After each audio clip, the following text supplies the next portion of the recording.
Assalamualaikum warahmatullahi wabarakatuh. Selamat siang bagi Bapak Hendra dan juga Bapak Bagus selaku dosen pengampu mata kuliah Kewirausahaan Sosial. Nah, pada kesempatan kali ini kami dari kelompok 1 dengan anggota saya Aina Husna Kamilan dan juga Noviana Harjanti akan mempresentasikan mengenai proposal Kewirausahaan Sosial mengenai Bank Sampah Pintar Rusunawa, sampah jadi tabungan, tabungan jadi harapan.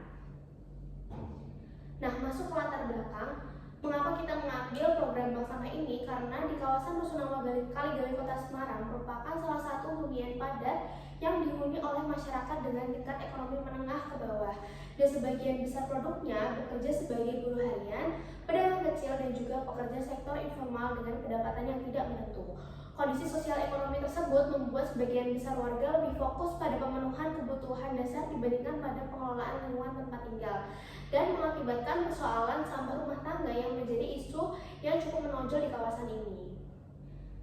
Nah, selanjutnya yaitu ada tujuan mengapa kita mengambil ide dari bank sampah tersebut. Yang pertama yaitu memberdayakan masyarakat Rusunawa secara ekonomi dengan cara menjadikan bank sampah sebagai sumber nilai tambah yang dapat ditabung dan ditukar dengan kebutuhan harian, sehingga membuka peluang peningkatan pendapatan tanpa memerlukan modal besar. Dan tujuan yang kedua, menumbuhkan budaya peduli lingkungan dan tanggung jawab sosial melalui kebiasaan ilmiah, menabung dan mendaur ulang sampah. Kegiatan ini diharapkan mampu mengubah pola pikir warga bahwa sampah bukan sekedar limbah tetapi aset yang bermanfaat. Dan tujuan yang terakhir sendiri yaitu membangun sistem ekonomi sirkular lingkungan rusun yang berorientasi pada keberlanjutan, di mana setiap sampah yang terkumpul kembali ke siklus produktif dan juga memberikan manfaat ekonomi bagi komunitas lokal sendiri. Selanjutnya yaitu ada manfaat. Yang pertama, menciptakan sumber pendapatan tambahan bagi warga rusun melalui sistem tabungan dari hasil penjualan sampah anorganik. Yang kedua, meningkatkan partisipasi warga dalam kegiatan bersama, memperkuat solidaritas dan juga membangun budaya gotong royong di lingkungan rusun. Yang ketiga, memberdayakan kelompok rentan seperti ibu rumah tangga dan juga remaja agar memiliki peran produktif melalui kegiatan pengumpulan, pemilahan dan juga pengelolaan sampah. Yang keempat, membangun kesadaran sosial tentang pentingnya tanggung jawab bersama dalam menjaga kebersihan dan juga kesehatan lingkungan tempat tinggal. Dan yang terakhir yaitu menjadi media pembelajaran bagi masyarakat dan juga mahasiswa tentang konsep ekonomi sirkular serta penerapan prinsip reduce, reuse, dan recycle. Nah, selanjutnya ini karakteristik calon konsumen potensial. Yang pertama itu memiliki kepedulian terhadap lingkungan, terutama pada isu pengelolaan sampah dan juga ekonomi sirkular. Yang kedua adalah berada di bidang perkotaan atau padat penduduk, khususnya di sekitaran Rusunawa dan kawasan Kaligawe. Kemudian yang ketiga adalah berpenghasilan menengah ke bawah yang tertarik dalam menabung sistem non konvensional atau tabungan sampah. Yang terakhir ada lembaga atau instansi yang membutuhkan jasa atau pengelolaan sampah dan daur ulang secara teratur. Nah, untuk potensi bahaya sendiri yaitu permasalahan di Indonesia ini semakin meningkat setiap tahunnya. Berdasarkan Kementerian Lingkungan Hidup dan Kehutanan tahun 2023, Indonesia menghasilkan lebih dari 60 juta ton sampah per tahun dan sekitar 40%-nya di antaranya berasal dari sampah rumah tangga perkotaan. Nah, di Kota Semarang sendiri ini menyumbang lebih dari 1.000 ton sampah per hari dengan tingkat pengelolaan yang masih belum optimal, terutama di kawasan padat seperti Rusunawa Kaligawe. Nah, sehingga kondisi ini membuka peluang besar bagi usaha sosial berbasis pengelolaan sampah, khususnya yang mengedepankan pendekatan ekonomi sirkular atau circular economy, di mana sampah tidak lagi dianggap limbah tetapi sumber daya bernilai ekonomi. Nah, melalui konsep bank sampah pintar ini, masyarakat tidak hanya berkontribusi dalam pengelolaan lingkungan, tapi juga memperoleh manfaat ekonomi langsung melalui sistem tabungan berbasis sampah. Dengan dukungan tren gaya hidup hijau atau eco-lifestyle, kesadaran masyarakat terhadap keberlanjutan serta meningkatkan kebijakan pemerintah tentang pengelolaan sampah berbasis masyarakat, maka pasar untuk layanan dan produksi hasil daur ulang tersebut mengalami pertumbuhan yang signifikan.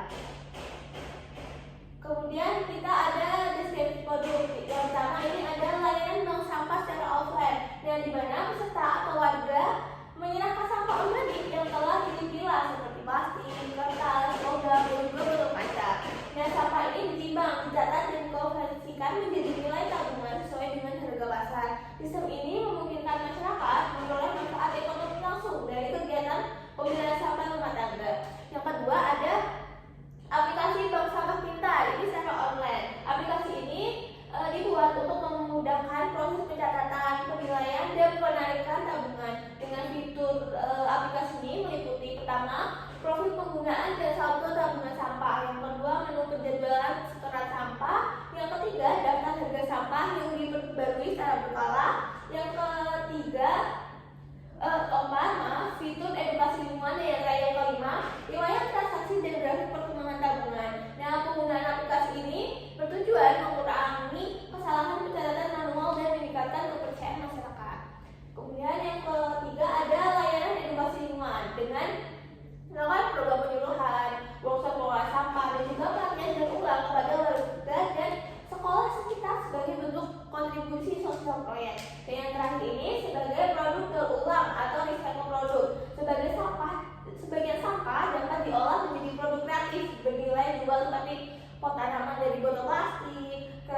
dari sumber daya. Di sini sumber daya kita masuk ke beberapa. Yang pertama yaitu dari sumber daya manusia.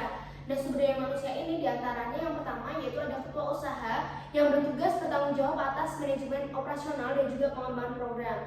Dan selanjutnya yaitu ada tim pemilah dan juga pengangkut sampah yang bertugas mengelola proses pemilahan, penimbangan dan juga pengiriman ke pengumpul.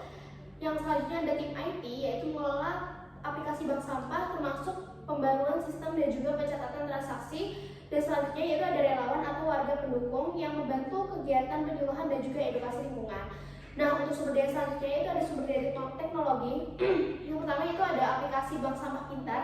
Yang kedua database penyimpanan data pengguna dan transaksi. Yang ketiga yaitu sistem notifikasi digital. Yang keempat laman informasi dan juga edukasi berbasis web atau media sosial.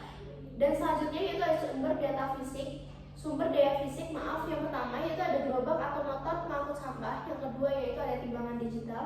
Yang ketiga karung atau kontainer pemilahan. Yang keempat meja operasional dan juga buku pencatatan. Yang kelima ruang penyimpanan sementara untuk sampah yang sudah dipilah. Yang keenam peralatan daur ulang sederhana yang termasuk gunting, lem dan juga alat anyam.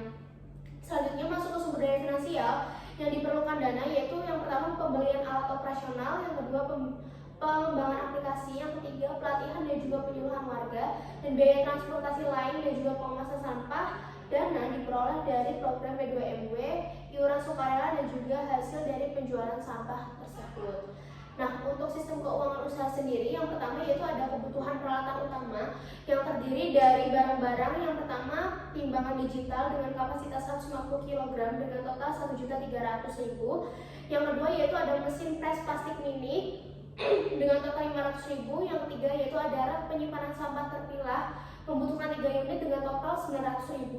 Keranjang pemilahan sampah dengan jumlah total 12 buah dan total harga di 420.000. Selanjutnya yaitu ada meja administrasi bank sampah 1 unit dengan total harga 450.000. Selanjutnya ada kursi staff yaitu 2 unit dengan total 300.000 dan banner spanduk bank sampah dengan total 160.000 dengan total kebutuhan peralatan umum berjumlah 4.030.000 rupiah. Selanjutnya yaitu ada pengembangan sistem digital dan juga administrasi. Untuk kebutuhannya diantaranya yang pertama yaitu pembuatan aplikasi tabungan sederhana dengan total harga 800.000. Yang kedua yaitu ada pembuatan kartu anggota bank sampah dengan total 900.000. Yang ketiga paket data dan juga internet operasional 6 bulan dengan total 480.000. Dan yang keempat yaitu buku catatan administrasi yang membutuhkan 3 buah dengan total 75.000 dan subtotal pengeluaran untuk pengembangan sistem digital dan juga administrasi dengan jumlah 2.255.000 rupiah. Dan yang terakhir yaitu ada operasional dan juga transportasi. Untuk kebutuhannya yang pertama yaitu transportasi pengangkutan sampah ke pengepul sebanyak 6 kali dengan total 900.000. Yang kedua transportasi tim pelaksana yaitu ada 6 kali dengan total 300.000 dan biaya kebersihan dan juga perawatan alat dengan total 300.000 dan subtotal untuk operasional dan juga transportasi berjumlah 1.500.000 rupiah. Dan total rancangan anggaran biaya dari awal kebutuhan peralatan utama, pengembangan sistem digital dan juga administrasi, operasional dan transportasi dengan total 7.780.000 rupiah. Baik, selanjutnya kita masuk ke penutup, yaitu program Bank Sampah Pintar Rusunawa Sampah yang jadi tabungan jadi harapan, dirancang sebagai model pemberdayaan masyarakat berbasis pengelolaan sampah yang mengintegrasikan konsep ekonomi sirkular dan juga teknologi digital. Usaha ini tidak hanya berorientasi pada pengelolaan sampah, tetapi juga menciptakan peluang ekonomi bagi warga melalui sistem tabungan berbasis sampah. Dan dengan dukungan aplikasi digital, proses pencatatan menjadi lebih transparan, akurat, dan juga mudah diakses oleh masyarakat. Dan usaha ini memiliki potensi besar dalam peningkatan kesadaran lingkungan, memperkuat solidaritas warga rusun, serta mendorong terciptanya budaya pengelolaan sampah yang mandiri dan juga berkelanjutan. Melalui kombinasi antara edukasi, layanan bank sampah, dan juga produk kreatif dan ulang, program ini diharapkan memberikan dampak ekonomi, sosial, dan juga lingkungan yang signifikan bagi masyarakat Rusunawa Kaligawe itu sendiri. Dan sekian presentasi dari kami, mohon maaf apabila masih ada kekurangan. Terima kasih. Wassalamualaikum warahmatullahi wabarakatuh.